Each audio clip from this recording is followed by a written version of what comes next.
Moment. We are just getting in some video of these U.S. strikes in Syria, along with this statement from the Pentagon spokesman, Captain Jeff Davis, regarding this strike. And we're going to go ahead and play this video for you as I read from this statement. There you see the attack, which was launched at the command of President Trump, who authorized this strike on Syria in retaliation for that chemical attack that we saw earlier in the week. This statement from Captain Jeff Davis talks about the strike being conducted using Tomahawk land attack missiles from the destroyers USS Porter and USS Ross in the eastern Mediterranean Sea. A total of 59 missiles targeted aircraft, hardened aircraft shelters, petroleum and logistical storage, ammunition supply, bunkers, air defense systems, and radars. Now, this is the statement talking about possible collateral damage here. As always, the U.S. took extraordinary measures to avoid civilian casualties and to comply with the law of armed conflict. Every precaution was taken to execute this strike with minimal risk to personnel at the airfield.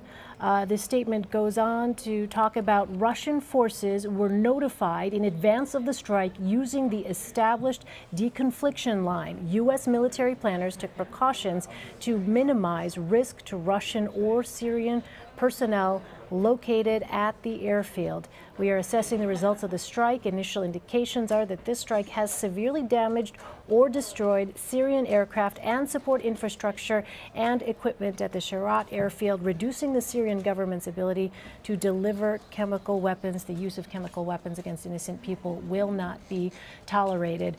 Charles, let me go to you.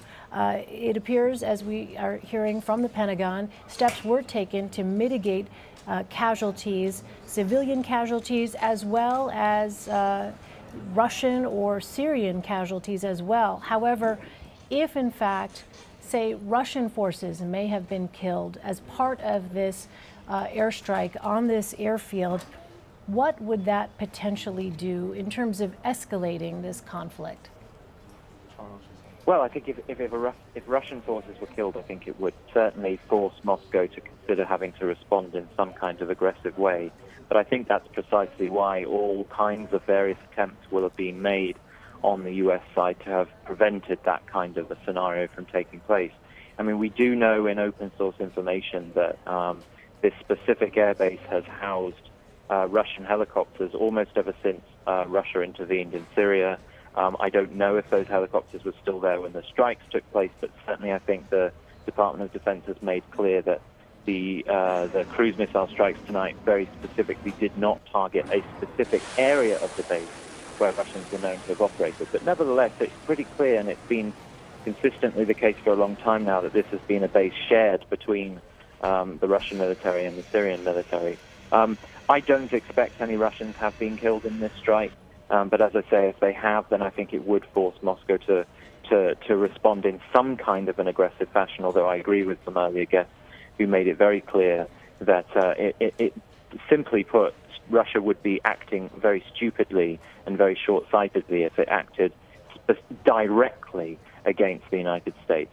When they come up and match up against each other, I don't think the Russians would come out on top.